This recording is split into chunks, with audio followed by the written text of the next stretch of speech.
네. 자, 다단계 실현을 위한 남은 쟁점은 무엇이고 또 처리 전망은 어떤지 민주당의 정치개혁특별위원회 간사 맡고 있는 김영배 의원 직접 첫 방송에 모셨습니다. 안녕하십니까? 안녕하세요. 영광입니다. 네. 김영배입니다. 자, 여러 가지 얘기가 있었는데 꽃 얘기가 더 많았던 것 같아요. 예, 어저께 양당 원내대표님과 저희들 간사들이 함께 했는데요. 아무래도 이 김기현 원내대표님 지역구가 울산이다 보니까 네. 이제 남쪽 지방에 만개한 그런 꽃 이야기가 어제 회동에서도 화제였습니다. 개나리 벚꽃 얘기도 했었고 울산에 또 꽃 얘기 했던데 이게 반대로 꽃 얘기 했던 거 보면 뭔가 분위기는 하기한데 실제 얘기가 잘 안 됐다 이렇게 또 봐야 되는 거 아닙니까? 예, 중요한 아무래도 얘기. 이게 꽃 이야기로 시작했지만은 꽃이 만개한 것처럼 우리 정치가 좀 국민들의 뜻을 만개시키면 참 좋겠는데요. 네. 그러지 못했습니다. 고장난 라디오를 틀어놓은 것처럼 똑같은 국민의힘의 반대 입장을 들을 수밖에 없었는데요. 네. 지금 이제 기초의원 중대선거구제를 당론으로 채택을 하고 대통령 선거에서 후보 약속을 했던 민주당 입장에서는 이렇게 국민의힘 측에서 대통령 선거를 이겼다고 해서 끝나자마자 이렇게 계속 반대만 하고 계신 것에 대해서 정말로 좀 답답한 입장입니다. 결국 지금 여야 사자회담 다 결렬된 겁니까? 예, 어저께 말씀은 좀 더 논의하자고 뭐 최종 결론을 말씀을 드렸습니다만 실제로는 사실상 4월 5일 내일 있는 본회의에서 지방선거 지역구 획정과 기초의원 중대선거구제 문제를 법안 처리를 못하게 되었죠. 뭐 결국은 대선 과정에서 이재명 후보가 얘기했던 뭐 정치 개혁 중에 특히 대선 결과 상관없이 지방의 3인 이상 중대선거구제 이 부분은 지금 국민의힘하고 큰 차이가 있다라고 봐야 되는 겁니까? 어떤 부분이 가장 크죠? 예, 지난번 대선에서 우리 이재명 후보가 약속했던 거는 예. 이런 겁니다. 그러니까 정쟁과 발목 잡기를 통해서 네. 상대방이 못하면 내가 이기는 이런 이제 적대적인 양당제를 종식하고 국민들이 또 다른 선택이 가능한 그런 다당제, 다원주의 정치를 하자. 그런 네. 취지로 보자면 지방선거가 다가왔으니 지방의회부터 좀 다양한 정치 세력이 진출할 수 있도록 한 지역구에 3명에서 5명 정도 뽑는 이런 이제 기초의원 중대선거구제를 먼저 실시를 하자라고 하는 제안이었고요. 더 나아가서는 이제 총리 추천제를 포함해서 국회의원 선거제도를 개혁하는 그런 국민 통합 정치를 하자. 뭐 이런 제안이었는데요. 그중에 네. 국민의힘에서는 기초의원 중대선거구제를 받지를 못하겠다고 하면서 광역의회에서 영남 지역을 중심으로 자신들의 지역구를 좀 늘려달라 이런 주장만 지금 계속 반복해서 하고 있거든요. 그래서 이게 이제 굉장히 사실은 기득권 지키기 아니냐라고 하는 비판이 있음에도 불구하고 요지부동으로 지금 본인들의 주장을 계속 하고 있는데요. 민주당 입장에서는 게임의 룰이다 보니까 저희들이 다수당이지만은 단독 처리해야 되느냐라고 네. 하는 곤혹스러운 사실은 입장에 처해지게 된 셈이죠. 그래서 국민과 약속을 지키느냐 굉장히 사실 고민스러운 지금 상황입니다. 자, 박홍근 원내대표가 선거법 통과 시한을 내일 4월 5일로 지금 예고를 했는데 현실적으로 이게 가능합니까? 지금 내일 처리는 불가능해졌고요. 이제 4월 8일 날 국민의힘 원내대표가 새로 나온다고 하는데 예. 그 직후가 아마 마지막 기회가 되지 않을까 싶고요. 이제는 정말로 기다릴 수 없는 상황이 됐습니다. 아니, 특히 이제 그러니까요. 헌법재판소가 이미 헌법 불합치 판정을 했기 때문에 이대로라면 선거를 치를 수가 없는 상황이기 때문에요. 그렇죠. 예, 법안 처리는 반드시 4월 중순 전까지는 해야 되는 그런 상황입니다. 자, 지방선거가 지금 2달 정도 채 안 남았거든요. 그럼 결국은 기초의원 중도선거구제 지금 상황이면 쉽진 않다. 이렇게 봐야 되는 건가요? 오늘부터 우리 민주당 의원들 네. 중심으로 해서 여러 정당의 의원들께서 농성을 합니다. 아하. 그럴 정도로 지금 정치 개혁에 대한 국민 열망을 받들자 이런 이제 열기가 높은데요. 예. 국민의힘이 사실 대선 승리한 정당이기 때문에 이 정치 개혁에 대한 국민의 열망을 좀 숙고하셔서 저는 과감하게 좀 받아들이면서 협치를 실행할 때 아니냐 이런 말씀 거듭드리고 싶고요. 네. 거듭 말씀드리지만 민주당은 다수 의석을 가지고 있지만 아무래도 게임의 룰을 단독 처리한다든지 그러니까. 하는 것보다는 합의 처리를 하려고 선거법을 노력 단독 중입니다. 처리한 적이 별로 없지요. 없습니다. 거의 다 때문에, 합의 예. 처리하죠, 그죠? 그래서 저희들도 고민이 깊은데요. 그러나 끝까지 노력하겠다는 말씀드리겠습니다. 네.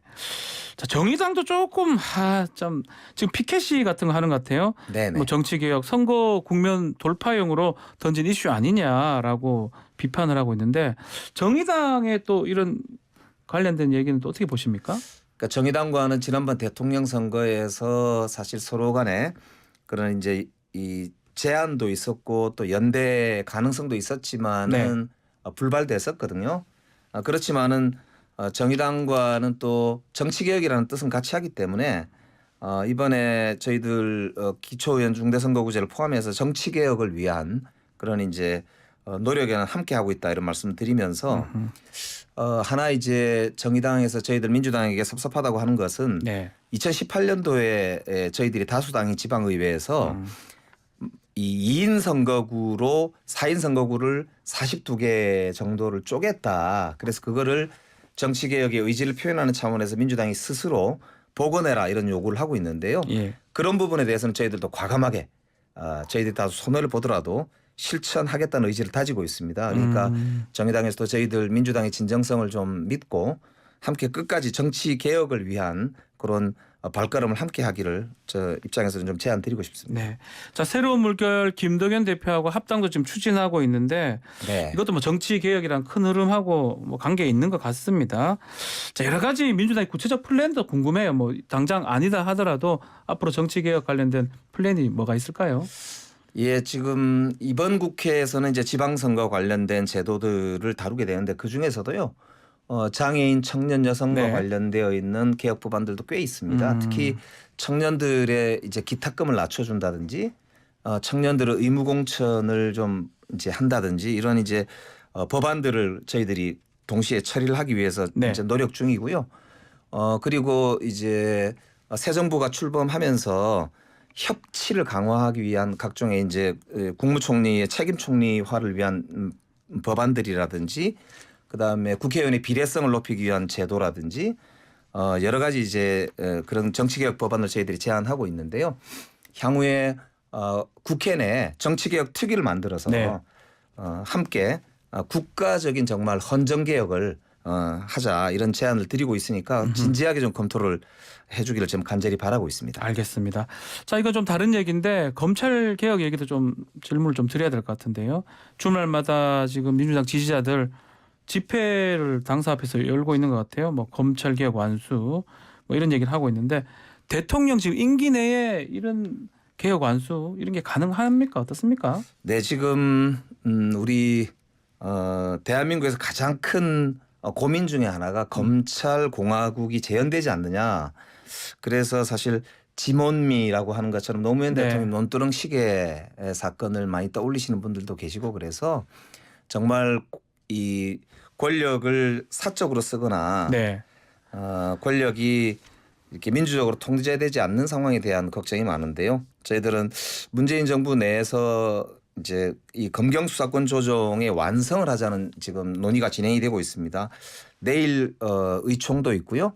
4월 국회 내에서 입법 안이 제출되어 있기 때문에 저희들 당내에서 끝까지 이 처리를 위해서 최선을 다하자라고 하는 게 박홍근 신임 원내대표의 원내대표 뜻이고. 입장입니다. 예. 가능합니까?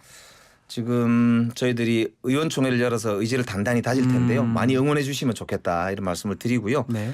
앞으로 윤석열 정부가 정말 국민의 뜻을 받든다면 저는 이런 이 검찰공화국의 우려를 씻기 위한 제도적 개선에도 저는 의지를 가지고 협력하지 않을까 이런 기대도 있는데 네. 좀 그렇게 됐으면 좋겠다는 바람을 가지고 최선을 다하겠습니다. 자, 주제를 좀 바꿔서 어제 윤석열 당선인이 한덕수 전 총리를 새 정부의 초대 국무총리로 지명을 했습니다. 뭐 여러 가지 발탁 배경 나오고 있는데 의원님 어떻게 보고 계십니까? 예, 저는 무색무취한 관리형이다 이런 평가도 있지만은 최악을 면하고자 하는 올드보이의 귀환 아니냐 이런 이제 평들도 많이 있거든요. 네. 취임덕이라고 할 정도로 윤석열 정부가 이제 출범하기도 전에 여러 논란들 특히 이제 집무실의 용산 이전을 비롯해서 국민적인 바람과는 거꾸로 가는 네. 일방 주도형 모습을 많이 보이다 보니까 아마 좀 관리형을 이렇게 임명하는 거 아닌가 싶은데요. 음흠. 머리를 빌리면 된다 이렇게 해서 인재를 모으겠다라고 하신 말씀 이면에는 머리를 빌리는 게 아니고 몸만 빌리는 거 아니냐. 그래서 대독 총리나 음흠. 사실 책임 총리와는 반대되는 건 바지 총리 뭐 이런 우려들도 있습니다. 저희들은 국민적 눈높이에서 철저하게 포스트 코로나 시대를 이끌어갈 대한민국 정부의 초대 국무총리의 수장 행정부의 수장 중에 한 분이잖아요. 네.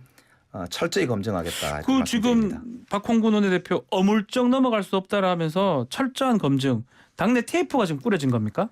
예, 이제 곧 꾸려지게 될 예정이고요. 아무래도 15년 전에 총리를 하신 분이긴 하지만 뭐 그 사이에 뭐가 있을 수도 있다 이 말씀이신가요? 뭐 그런 개인적인 일에 대한 아. 검증이기도 하고요. 예. 또 한편으로는 우크라이나 사태 등으로 볼 때 국내외적으로 정말 큰 도전에 직면한 상황 아닙니까? 네. 이런 대전환의 시대를 이끌 수 있는 그런 리더십과 정책 역량을 가졌는지 또 국민 통합의 그런 리더십을 발휘할 수 있을 것인지 아니면 당선자와의 관계에서도 정말 이 제대로 된 리더십을 가지면서 이 책임 총리로서 역할을 할 수 있는지 음흠. 이런 부분에 대한 철저한 검증이 필요하고 또 국민과의 교감이 필요하다 이런 차원에서 저희들은 딴지 걸기라는 예. 이제 비판은 면하면서도 국민적 눈높이의 철저한 검증을 지금 준비를 하고 있습니다.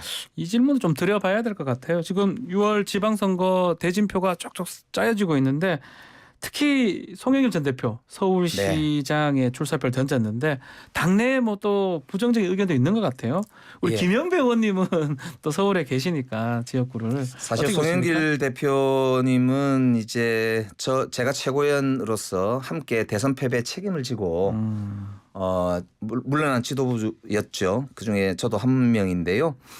그래서 사실 조심스럽습니다만 이번 지방선거가 워낙 중요하고 특히 서울시장 선거가 아주 그중에서도 핵심이기 때문에 이게 이제 586 세대의 기득권 아니냐라고 네. 하는 당내 따가운 비판이 있는 게 사실입니다. 그렇기 때문에 저는 뭐 이왕 벌어진 일이긴 합니다만 정말로 공론을 좀 모아서 네. 우리 서울시에 있는 우리 민주당의 전체 역량을 결집해서 함께 판단하고 결정할 일이 아니냐 그렇게 이제 생각하고 있습니다. 네, 알겠습니다. 자, 시간이 좀 다 됐습니다. 오늘 여기까지 이야기를 나눠야 될 것 같습니다. 지금까지 김영배 더불어민주당 의원과 함께했습니다. 감사합니다. 고맙습니다.